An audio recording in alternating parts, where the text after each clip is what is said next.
Tengo aquí conmigo un libro que empecé a leer con algún tipo de dudas y que después me convenció. El libro es una novela, se llama Maestra, de Lisa Hilton, y créanme que es una historia que vale la pena leer.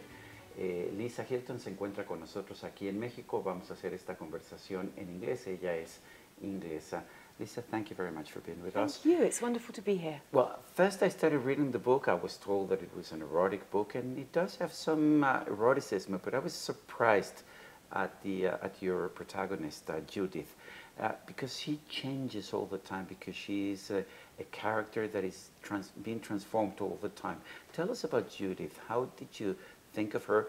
Is there anything from you in her? And tell us about the character. Well, Judith is a young woman who works as an assistant in a prestigious auction house in London. And at the beginning of the book, she's very ambitious, she's very hardworking, she really wants to get things right. But when she discovers that she's perennially going to be a victim of prejudice in her workplace, she decides to have a go at doing things the wrong way. Prejudice and machismo. Prejudice and machismo, it's about class, it's about appearance.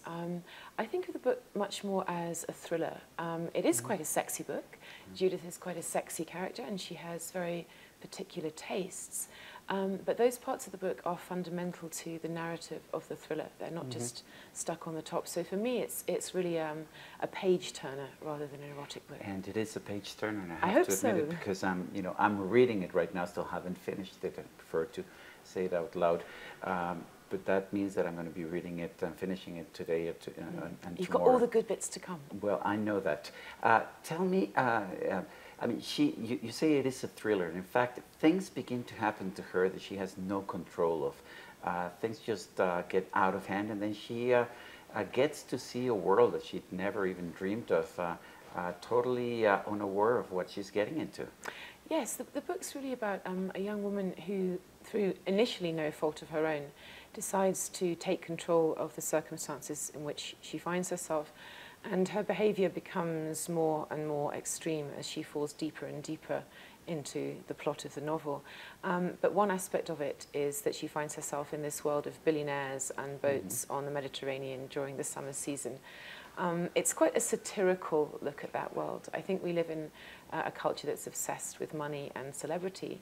And initially, Judith is quite overawed. How well do you know that world? Because you seem to be able to describe all the parties, all the places, Portofino and Santa Margherita, very well. I chose the locations partly because, yes, they are places that I know, but also I think that they resonate with people. Even if you haven't been to Paris or the Italian Riviera, you have an idea of what those places are like.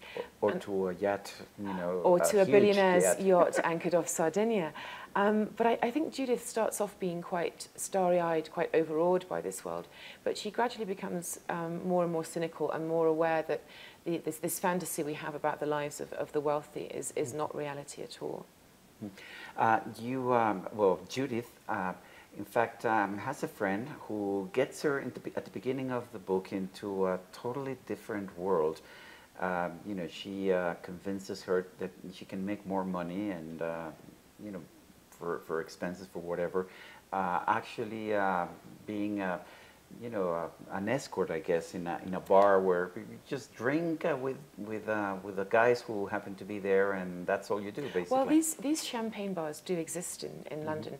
They're not brothels. They're not places where sex is sold. They're places where young women encourage men to drink very expensive champagne and get a tip on what they sell. Last year in London, a girl in one of these bars was given a £50,000 tip. So they are real places. But one of the themes of the book is meritocracy, and the fact that Judith is very intelligent, very qualified, but she still can't earn enough at her prestigious job to make ends meet, and that's why she decides to lead this double life and go and work in the champagne bar in the evenings. Judith has a degree in history of art, if I remember correctly. You have a master's in I have a history of art. master's in history of art, Yeah, but that's, yes. there's no connection, of course, whatsoever. Judith and I do share certain things. Our passion for paintings, Yes. our passion for shoes, and a birthplace. But my life is not nearly as interesting as hers. I wish it were. She's a fan of a painting by Artemisia. Artemisia is a maestra of the Italian art. But tell us about her, because she does play a role throughout the book. Artemisia Gentileschi is the woman painter who inspires Judith and whose paintings form one of the themes of the novel. She was an extraordinary character in her own right. She was a woman painter in a time when there were very few. She was raped by one of her father's apprentices and dared to bring suit against him. And many people see... She actually was courageous enough to well, what's extraordinary about her story is that not only was she courageous enough to take the rapist to court, but she submitted to torture to prove the veracity of her testimony. So she not only endured terrible physical pain, but also the risk of losing her skill, her livelihood, because of her hands. She won her case. And many critics see in her paintings quite a strong feminist theme of sexual revenge, of violence. I see something else, and that's what is explored in the book. We men are not favorably painted in your novel. I mean, I'm thinking of Rupert or Stephen, characters who are not necessary. It's true that there are a lot of unpleasant men in the novel, but actually Judith's only real friend is a man. He's one of the porters in the auction house where she works. And Judith is not interested in romance or particularly in emotion. There's no Prince Charming in this book. But I think that the men are realistically, if not always kindly, depicted. Well, maybe realistic.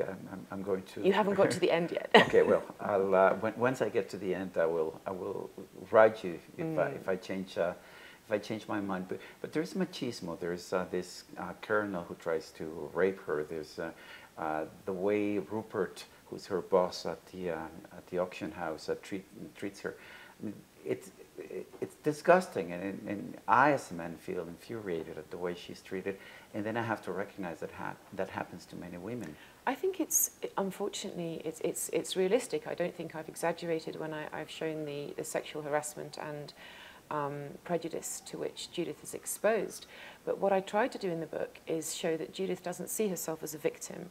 She takes what's happened to her, she takes these prejudices, and she uses it as a weapon. She turns it back on the people who've perpetrated this against her, and she uses it as a means of getting what she wants in the end.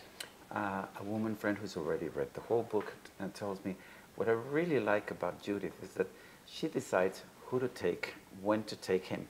And she does it without any regrets or any problems, any moral problems whatsoever. Tell us about that side of Judith. Well, Judith was a really fun character to write because she is entirely unapologetic about herself, about her desires, about her ambitions. I'm thinking of a certain Norwegian crewman.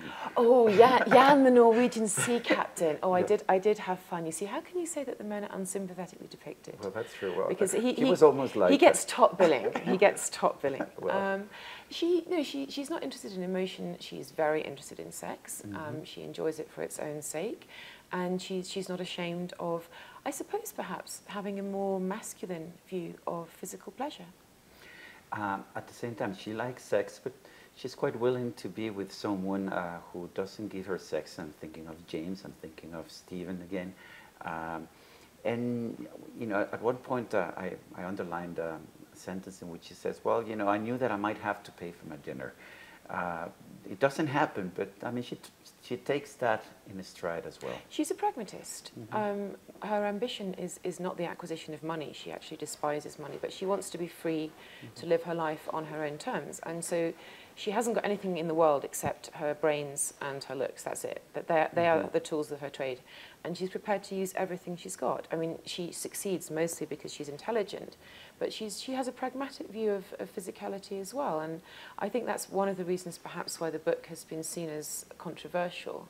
A lot of people really hate this novel, and a lot of feminists have criticized it. But, I can see why, yeah. But I think that's good. I think if you write a book that makes people angry, that's a good thing. It has been described as a sexy book and a book with a lot of sex. But curiously enough, the sex seems to be interspersed and doesn't seem to be absolutely indispensable for the No, thriller. it's not a book about sex at all. The sex is part of Judith's character, and it's also a way for the readers to see her. Judith is not particularly emotionally engaged. I mean, she's slightly sociopathic, arguably very sociopathic. Oh well, I'm not quite so sure. She's at her most vivid self when she's having sex, and also the places she goes in pursuit of her particular satisfactions, the people she encounters there, the things that happen there, they form the backbone of the narrative of the book. So the sex, I wouldn't say is incidental, but it's certainly not the chief focus of the novel. Tell me a little bit about you, Lisa. I mean, you went to Oxford, you have a degree in history of art, and then you've been, I understand, a conductor in media. I don't know even if it's radio or television. I know that you've been a journalist. Tell me about it. What happened with your life when you decided to write this book? Well, this is my 9th book, Okay, and my real job is a historian. I've published historical biography previously, and as you say, written a lot of journalism, quite a lot of art criticism, and done some television as well, all for history. So this is a complete departure for me. It feels very much like a first book in many ways. It feels like a debut. You do have a real job. Yeah, this isn't my real job. This is a book I wrote for fun. I wrote it for fun, I wrote it for pleasure, and I hope that something of the pleasure I felt in writing it will communicate itself to the readers. It feels that it was written by someone who was enjoying writing the book. Normally I loathe writing. I absolutely so? hate. No, I live in a really, really tidy house because I'd pretty much rather do anything than write. But it's always been my job. I do too. I'm very obsessive. Do you hate it too? No, I'm not very obsessive in my You house. have to have your desk a certain That's way. right, yeah. Do you do that thing of getting up in the night to move things on your desk? Yes. I do that too. Okay, well, Yeah, I'm glad it's not just me. Oh well, so it is.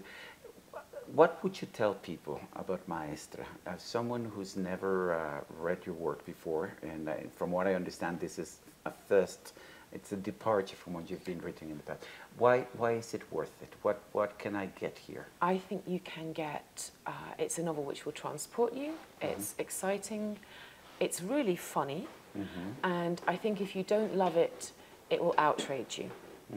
So it will make you, you'll feel strongly about it either way. Well, can one fall in love with your character, Judith? I mean, it happened to me. I really wouldn't advise falling in love with she's Judith. tough, huh? Nothing good happens if you do. Nothing good happens. Well, it's good that you tell me that's something I'm going to be very careful about. The name of the book, and thank you, Lisa Hilton. Lisa, what do you use? Oh, just Lisa. Just Lisa. Yeah. What do you use? LS rather than Lisa? Well, because all my other books are published as Lisa Hilton, and we didn't want to upset the old ladies who like reading my history books by if they accidentally bought this one. Okay. Well, thank you very much for speaking with us. It's been a pleasure. And el libro se llama Maestra, es de Lisa Hilton, un libro, sí, picante, un libro inteligente, con un personaje, Judith, que por lo menos a mí me hizo quedar, ¿qué le puedo decir? Enamorado. Eso es todo por hoy. Nos vemos la próxima.